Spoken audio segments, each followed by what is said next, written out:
Do you know how to build a life around who it is that you really are? And I ask this question because I meet a lot of women who in my life, and then when I ask, how do I do something similar or their version of what it is that I have done for myself? Um, and so what I realized is that I am not the only one who felt like I had gotten, you get around the age of, 40s and 50s for a lot of women. For me, I was in my 30s where I kind of knew that I was building a life. That I was like, is this really it? And I'll be straight up, like even in my 20s, I was even asking. When I returned from the Peace Corps, I was asking myself, um, after a couple of years of living in West Africa and just having more creative agency about what it is that I was doing on a day-to-day basis in the village that I was working in, and then returning back to the United States. I moved to Washington, D.C. to get a regular job. Um, and I got a job working in a nonprofit where I was sitting and like everything was freaking gray and taupe and there were no windows. And I was like, is this it? Is this it? Like, is this all to life? Like I'm supposed I'm supposed to work this job until I'm like 65. And I was somewhere in my mid 20s. That's a lot of damn years of being miserable. And so I couldn't really figure out what it is I was supposed to do. I started asking myself questions like, what else is there beyond this? Because this just can't be it. And certainly by the time I hit my 30s, I got divorced after 8 years of being married. Somewhere in my mid 30s, I got divorced. And I was just again asking myself different questions about who it is that I wanted to be, where did I want to go, what did I like and what I didn't like about my life. I was working in education and I really love working with students, um, talking to people about what their plans were. But did not like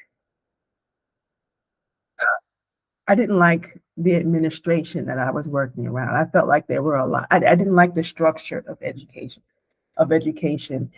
And I'll be honest that I was working with a lot of students who were of African American descent.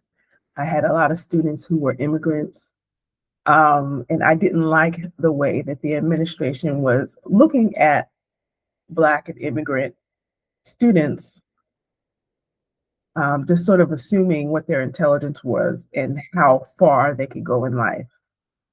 Um, and so I already knew this. I already knew this in my bones, even when I was a student, that this was not the place for me to be. So it's not how I somehow created a life where I was working in the same field where I knew that I didn't fit.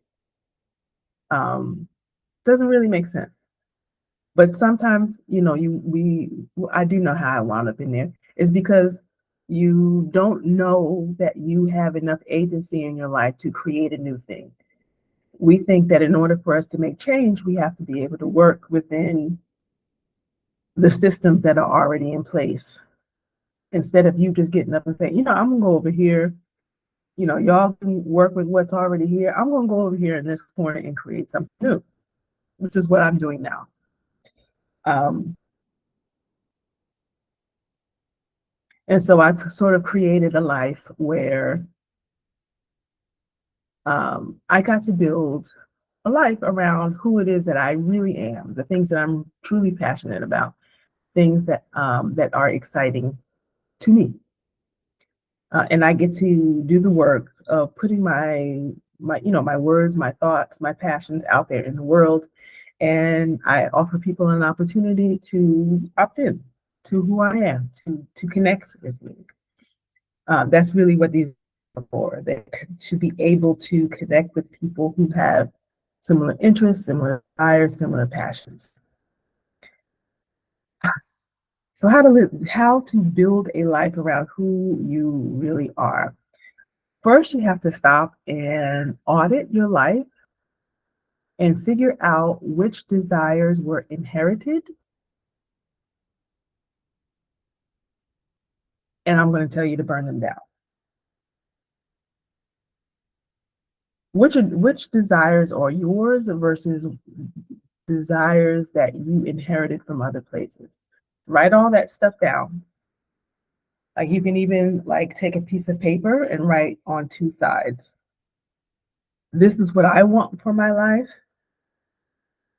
versus this is what I thought I wanted for my life versus this is what I thought I wanted for my life in reference to and you may even want to even share where it is that you got that from.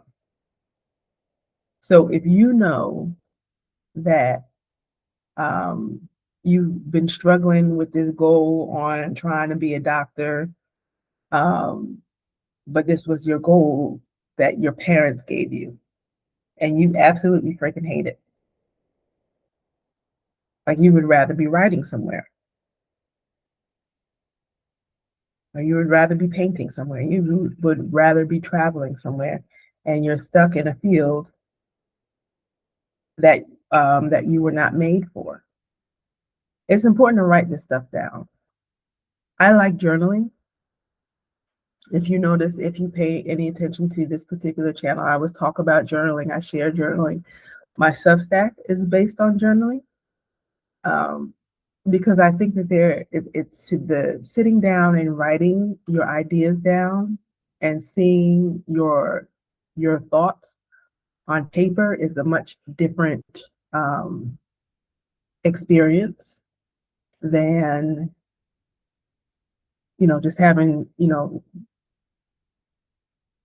thoughts just free ranging free ranging in your mind, right? Down and read back what it is that you are writing. You might be surprised at what comes out. Uh, Enough to be able to write it down. So audit your life. Think about your desires that you actually want for your life that are yours versus which desires for your life you actually inherited from someplace else.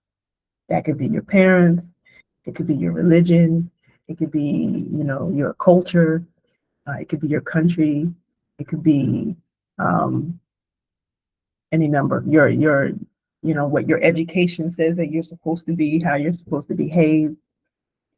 It could be any number of things. But we want to be able to know the difference between the things that we say that we want to be versus what we have gotten from other people. The next thing I would offer is to figure out what your core identities are. Figure out what your core identities are. This is what I do. And I don't even know where I got this from somewhere off of the internet. I have several identities that I have decided that I want to be. An identity, and for me, that identity, dollar writer, $1 million writer who gets up and she writes and she finds places to share her stories, and is getting up and finding her audience and building her audience while she writes so that I can grow into this $1 million writer slash $1 million creative that I have always wanted to be. Um, I'm also an athlete. I am an athlete. If you know anything about me, if you're familiar with my story, I left the United States in 2018 at the age of 41. Um, and I left because it was an opportunity for me to be able to rebuild myself, rebuild my health, rebuild my sense of well being. while at the same time running my freelance business. And really, at the time, I just wanted to be able to make enough to be able to help fix my health. Um, but what I didn't realize was that beyond just, fixing my health and making myself feel better, that when you feel better, your desire for wanting more for your life increases. So then I started to become an athlete because when I moved to Thailand, I lost about 60 pounds. And in the other countries that I had been to, had traveled to after Thailand, I've lived in 10 countries since then. I lost an additional 40 pounds, not really on purpose, but because I was living a life that I had created for myself. And in that, I decided that I wanted to be an athlete. And sure, there's plenty of room for me to be able to improve in that um, identity, for me to be an athlete. But I went from being about 100 pounds overweight to being able to run a half marathon. There was nowhere in my identity all the way up until I was 40 something. That was about 45 when I ran the race. 46, 46? No, I was about 47. There was nowhere in my upbringing, nowhere in my adulthood had anyone told me that I had the ability to be an athlete. As a matter of fact, it was the exact opposite. All they saw was fat Helena. She's overweight. She eats a lot of food. She's kind of smart, but that's about. We don't really see her being able to people. I would say I remember when I was younger and I would say, oh, I want to be able to lose weight, and they would sort of snicker under their under their breath as if I didn't hear it. Um, but now a lot of these people look to me for health and well-being advice, which is funny. Because I'm like, I really, for those people, I don't really have anything to share. It's like, oh, best of luck. You can go and you can, find the resources that work for you. Because even when I was in the resources that with people who were helping with my health and well-being, um, they tried to discourage it. They tried to find reasons why um, that option would not work for me. But I felt good about it. I felt good about what it is that I was choosing. So I went through that, and it was a long process. And that identity of being an athlete is something that I worked on all the time and still do, because I would like to be able to do another half marathon in 2027. I'm trying to figure out where it is that I want to do it. If I want to do it, I currently live in Mexico. So I'm figuring out whether or not I want to do that half marathon in Mexico or somewhere else in the Caribbean or Latin America. So what else am I doing? So I have the $1 million writer slash creative. I have my identity as a runner. And then I also have an identity as um, a person who is well grounded in a spiritual practice. And so I don't really subscribe to any particular religion. However, I do pull from Buddhism, Christ consciousness, um, Allah consciousness, if you want to call it that, um, and other places. I don't necessarily need to subscribe to a particular um, religion, at least not today. Even though I honestly, I just don't see that happening for me ever. Um, because I have what works for me. But those are the three identities that I have for myself. You get to decide what it is that you want your core identities to be. And I think three is enough for most people to at least begin with, to be able to decide. And number one, we talked about um, auditing your life for your desires. Which desires work for you? Which desires you want to be able to hold on to versus the ones that you got from other people? And then you take that and you build your core identities, who it is that you want to be. Do you want to be more of a scholar in a certain area? Do you want to be um, an artist? Do you want to be, you know, a more astute business person? Do you see yourself being more fit? Write those identities down and sort of break them down into the three that you would like to be able to incorporate into yourself.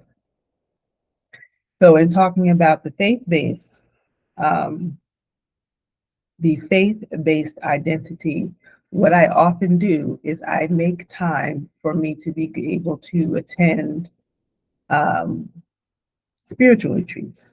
Those spiritual retreats for me look like meditation retreats or silent meditation retreats. And so, in several countries that I've been to, mostly in Southeast Asia, I have been able to participate in um, retreats that are several days long. They're very simple, usually out in the forest, and you spend a few days in silent meditation. They prepare meals for you. You pay according to, whatever it is that you would like to be able to donate. I think that I've seen them in the United States, but they're offering several $100s at a time. And of course, things cost different in the United States. Excuse me. Things cost different in the United States than they do in Southeast Asia. So when I was in Southeast Asia, I took advantage of that, and it was, you pay whatever it is that you would like to be able to pay as a donation to the space. But they give you a place to live or a place to stay, and it's usually um, it's a small cabin that's sort of contained to itself, have a place for you to sleep. Everything is perfectly clean. It's got a bathroom in it. It had a fan. It was perfectly fine for what it was. Um, but being able to be in that environment where I was in perfect quiet, I was, far away from influences of what it is that I knew before. I didn't have to worry about what it is that I was eating. Um, and you got to be able to learn how to live in a nice rhythm. There's a rhythm that you get to create in your life, and the opportunity to be around monks, the energy of monks. If you've ever sat down and listened to monks, or if sometimes you can go on YouTube and you can find um, videos or audios of chanting monks. Personally, I find it to be a very relaxing activity. And it helps to get rid of negative thoughts, at least for me, in my mind. And so that has helped me to be a more spiritually grounded person.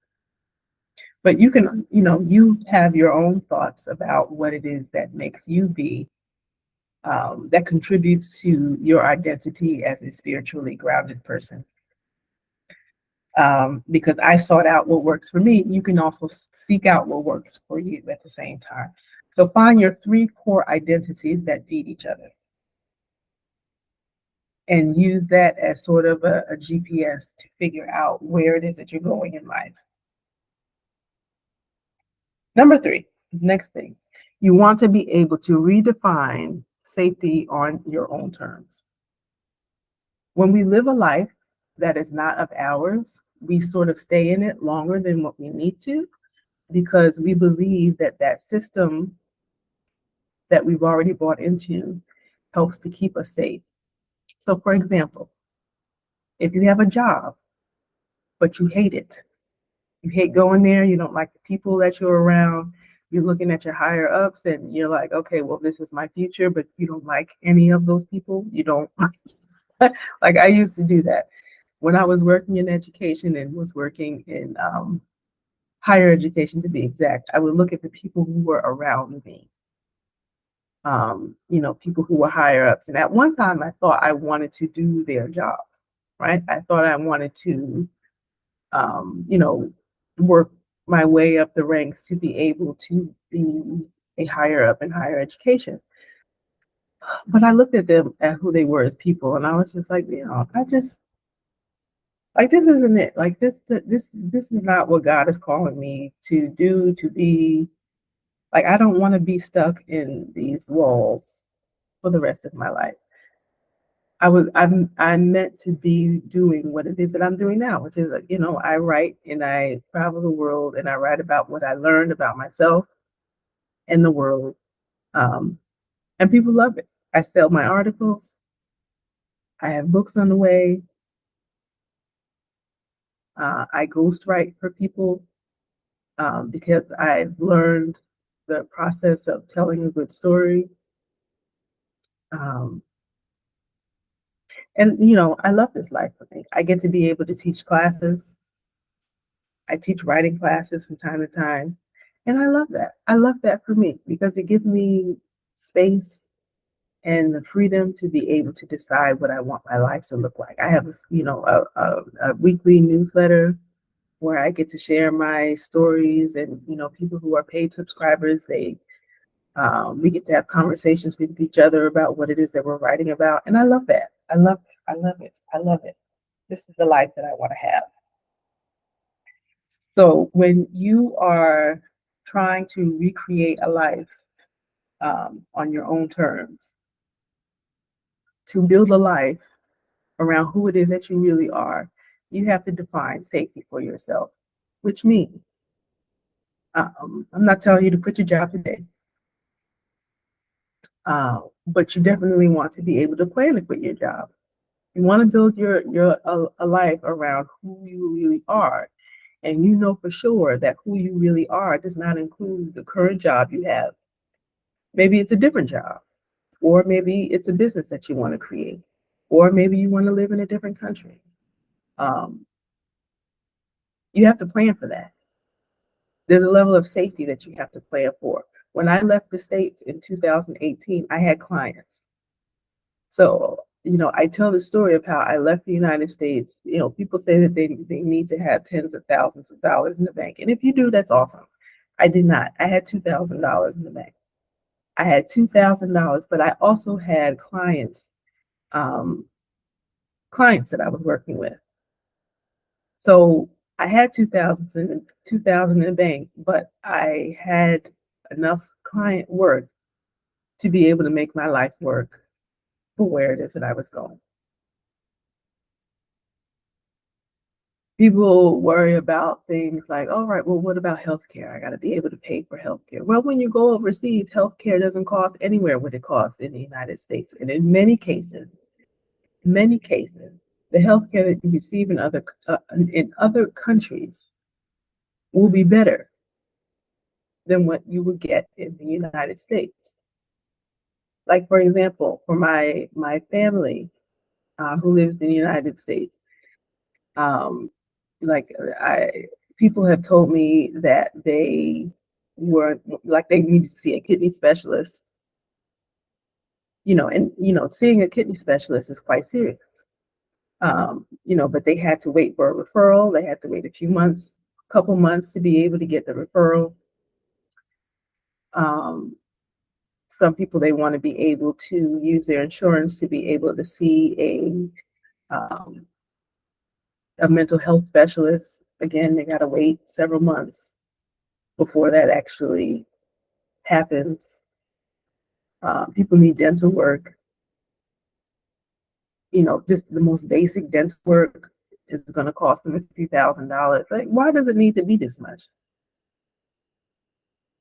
I remember I had cavities. I think it was like four, maybe four cavities, basic cavities that needed to be filled. I went in, I had four or five cavities, and I got it done in Vietnam. It cost me less than $100. It was two appointments. Both of the appointments, everything together cost me less than $100. I didn't have to wait months for a referral.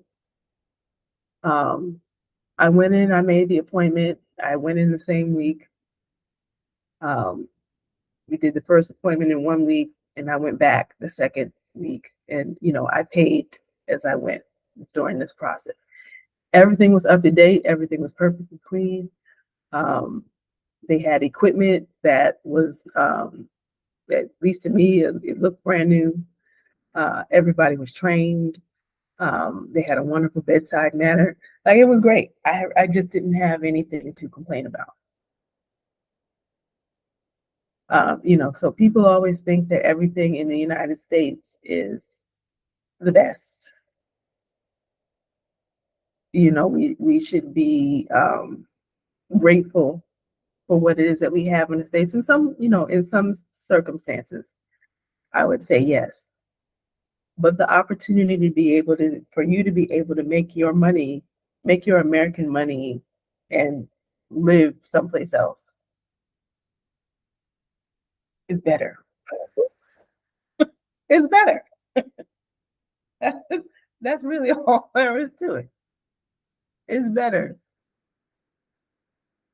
And even in talking to other people who live in other countries, like when I remember living in Vietnam and living in Da Nang, and I met people who were there on vacation. They had a whole month of vacation, and some of y'all are like, you're killing yourselves on your little few days of, you're using your paid time off, and you can't really relax right because your life is so stressed. You can't even relax on your own vacation. Um, and so when I was in Vietnam, I met people on vacation who were from Malaysia, India, Pakistan, um, Korea. Uh, People came from Australia, and they were there for a whole month, and they brought the whole family. Brought the whole family, like literally, grandma, grandpa. They brought the kids. In some circumstances, they may have come with their extended family, like their, cousins, aunts, uncles, everybody. They got themselves a nice big Airbnb and they chilled for a month, a whole month. Everybody, they got to be together, and Americans are killing themselves trying to, do a July 4th celebration for a few hours at the barbecue. And it's not that you necessarily celebrate the July 4th, but if you don't go to the July 4th celebration, you won't see anybody.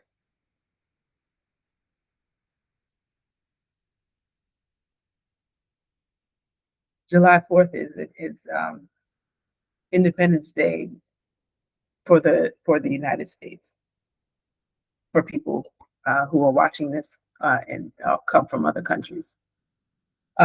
And so, of course, being a Black person, July 4th is a complicated holiday.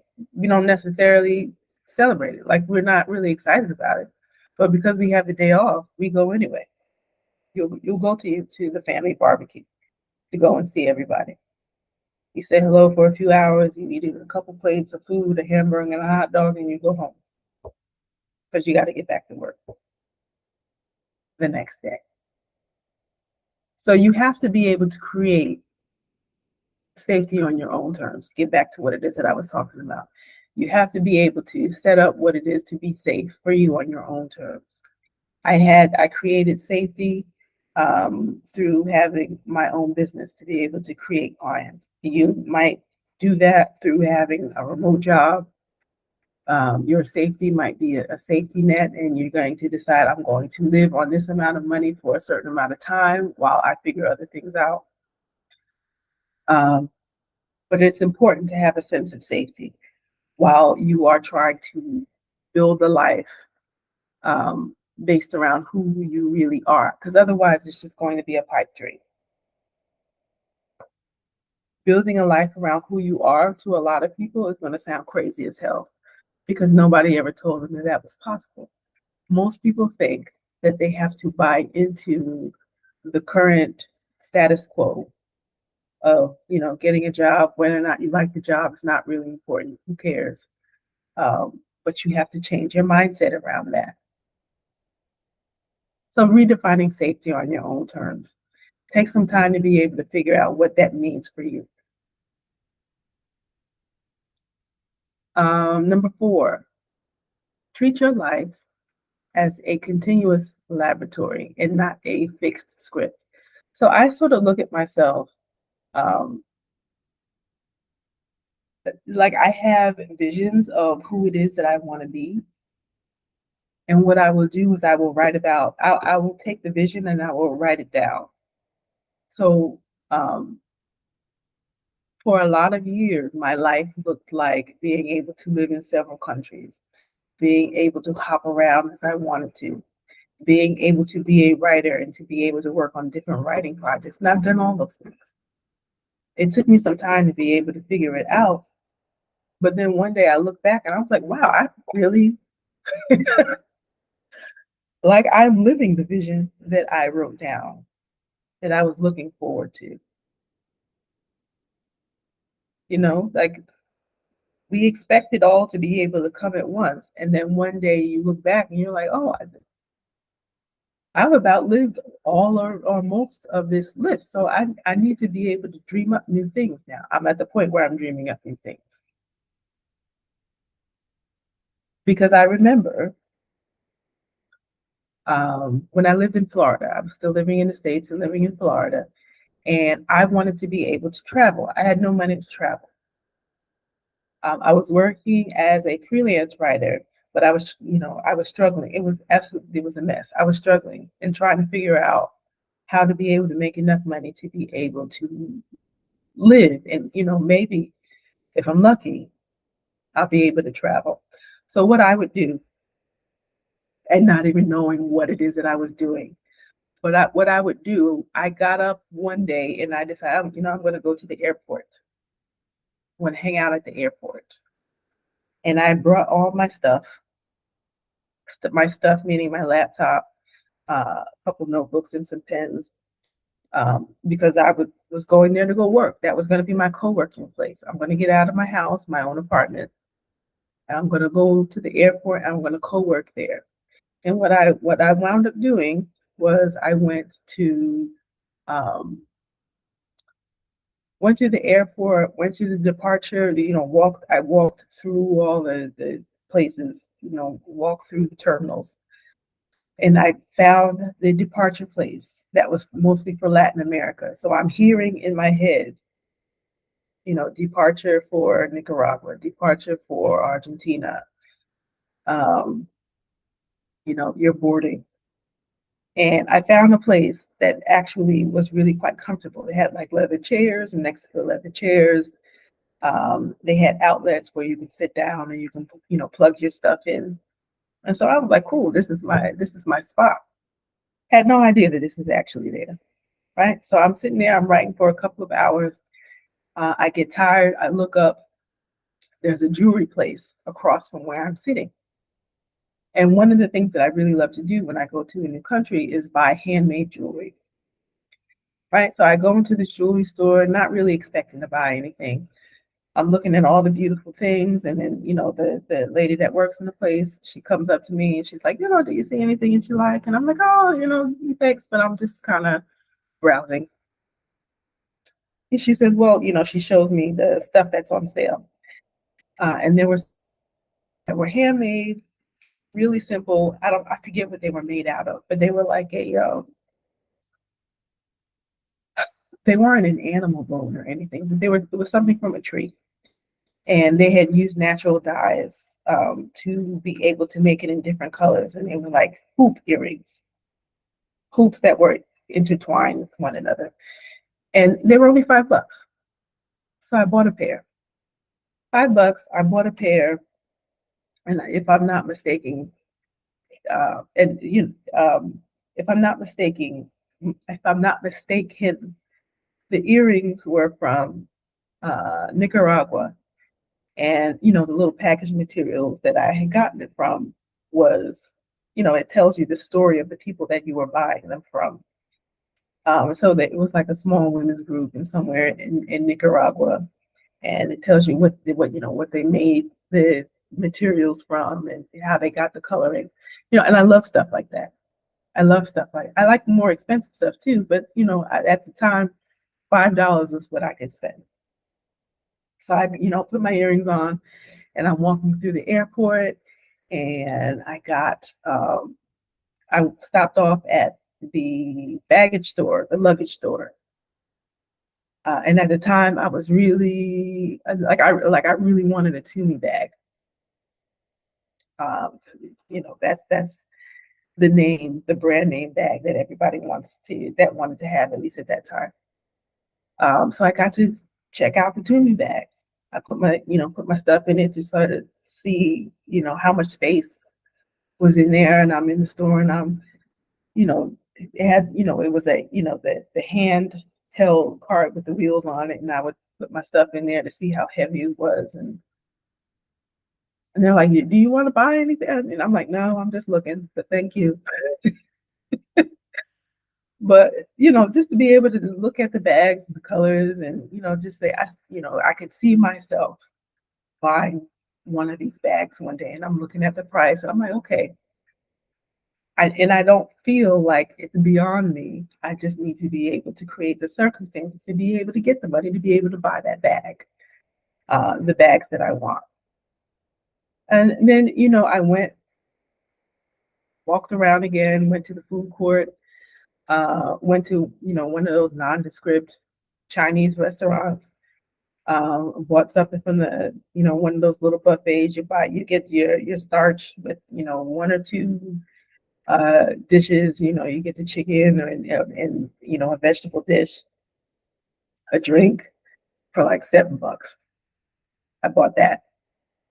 And of course I chose to eat with chopsticks. Why? Because I wanted the experience of being abroad. When you go to an Asian country, um, some of them will use chopsticks. Um, and so I ate with the chopsticks. And so that was a full day of traveling by going really absolutely nowhere. And then one day, not much longer after that experience, I got an opportunity to be able to travel. I went, and this was when I was traveling within the United States. Um, I was going to go to uh, a small conference in North Carolina. I bought the tickets for that, went to the conference for a few days, came back home. And on the trip home, my flight got bumped. And in my flight getting bumped, uh, they give you one of those vouchers for giving up your seat to somebody else. And so I had accumulated enough vouchers for me to decide, okay, I need to be able to use these vouchers in order to go someplace. And I decided I wanted to go to Mexico. And so in 2016, I took that. It was on one of those days that I was at the airport again. I was at the airport, and I decided that I wanted to take a trip to Mexico. Why? Because Mexico was very close. It felt very safe. Um, and I could use my vouchers. I didn't have to pay for the flight to go to use it. So I took my vouchers up to, one of wherever it is that I got the airline ticket from. I forget which airline it was. Um, and I said I want to go to, um, where was I going? I was going to Querétaro and Guanajuato.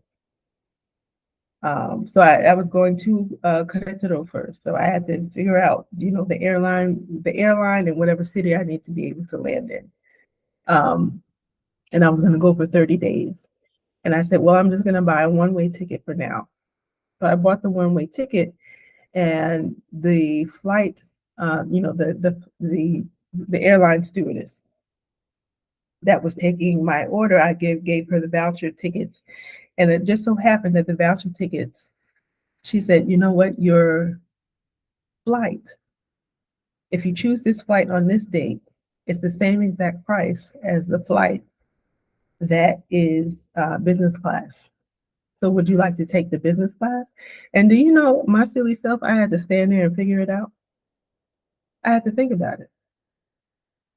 I had to think about it because I didn't feel like I deserved it.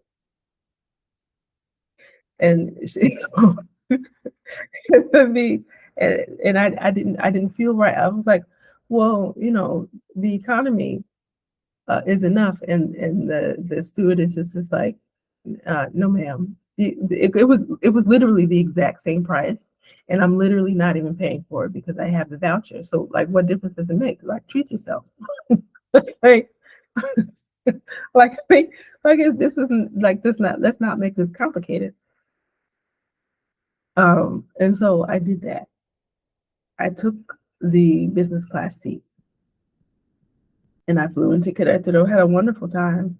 I went to Querétaro for 2 weeks, and then I took a bus to, which is it. It's not very far from me. I went to Guanajuato, and when I went to Guanajuato, I had a beautiful time. I actually wound up going to Guanajuato while there was one of the, I forget what the name of the festival is, but it's one of the largest arts festivals in Latin America.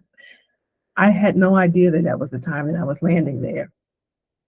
Um, and so I went there and I had a fabulous time. Guanajuato is absolutely beautiful. It's a university town that has a lot of art attached to it. A lot of Mexican artists wind up staying there to do their work. And I remember being at one of the high points because it's a mountainous town. It has a low valley in the center, and then there's mountains on the outside. And so I remember standing on one of the high mountains and looking down and saying, wow, this is so beautiful. I can see myself living here one day. I can see myself living here one day. And so now, fast forward a couple of years, I moved to Thailand, and I, did all of this other traveling. And now I find myself back in Mexico. What year is this? 2026. And I live in Playa del Carmen, but I want to actually go back to Guanajuato. I want to be able to go back and have that experience that I have, get myself a beautiful home and have a beautiful creative place to be able to write and paint, and cook and, have friends over. Like that to me is a beautiful life. And I would not know that. I would not know that if I didn't treat my life as a laboratory, a place for me to experiment, to be able to do new things, to be able to dream up new things. And so, a lot of us are using our lives as if we're too afraid to be able to try new things. We're looking at everybody else live. You're on social media looking at everybody else live the lives that they created for themselves. And for some reason, you think that you're the only one that can. It's just like when I was trying to get on that, buying my airplane tickets to Mexico. I totally could have taken the economy flight ticket, but why not have a more luxurious experience for something that I'm literally not even paying for? And it costs the same. It literally, for whatever reason that day, the ticket cost the same. The economy and the business class ticket literally cost the exact same thing. It was like $250 to go from Florida to Querétaro in Mexico. And I had to stand there and think about it. So treat yourself, treat your life as a continuous laboratory and not necessarily a fixed script. Number 5, you want to be able to find rituals that help you to decompress. Find rituals that help you to decompress your life. This is so important because then it's in that decompress time of where you feel like you're kind of not doing nothing.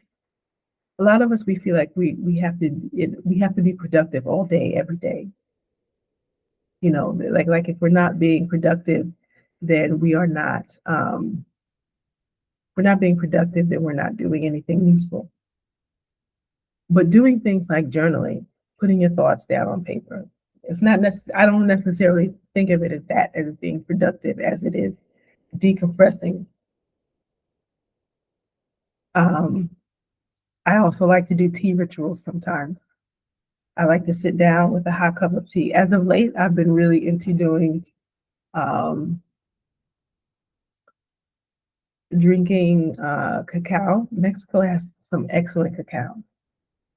And I would love for someone to be able to walk me through a traditional cacao ceremony. Um, that's I think that I would like to do before the summer is over. Before the summer is over. Um, so tea rituals, cacao rituals, meditation is also very important to me to be able to sit down for 30 minutes when I wake up. And to be able to start my day in silence. I do journaling, to be able to walk, to be able to just go outside, not necessarily because I'm trying to log steps, but I'm just, decompressing from the day, being able to go outside, breathe some fresh air, get some sunshine, or sometimes I'll go in the evening and it's just nice because right now it's hot season. So I want to be able to get some fresh air before I go to bed. And it's really just a grounding exercise to be able to ground yourself so that you have more space to be able to dream and you're not being overtaken by thoughts of having to constantly be productive, and you're being productive in a way that is maintaining what it is that you don't want. When you allow yourself time to be able to let your nervous system relax, it offers you new space so that you get out of those ridiculous mind loops, those thought loops that sort of stay in your head that make you believe that the life that you have created that you don't want is the only life that's available to you. You can create something else. I don't give a damn how old you are. I don't care if you're married, how many kids you got, whether you're responsible for taking care of other people. It doesn't matter. You can create something new. I'm not saying blow up your whole life and leave everybody in the dust, but you can start. But no one actually starts off with blowing up their whole life, as much as you might like to think. It might look like that, but most people start off with baby steps. Most people start off with baby steps.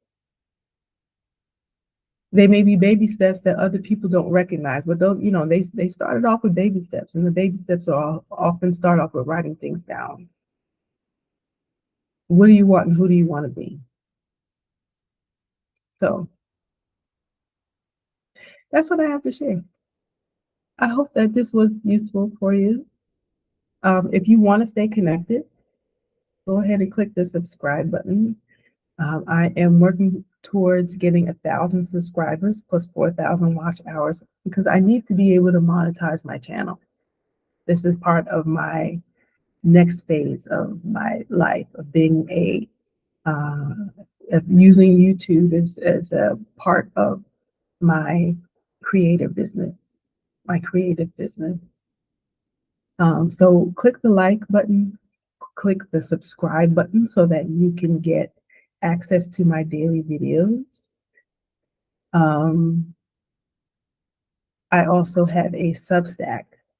If you like stories, if you like journaling, if you like rituals, you're going to love my Substack. It's called Wealthy, Wise, and Whole.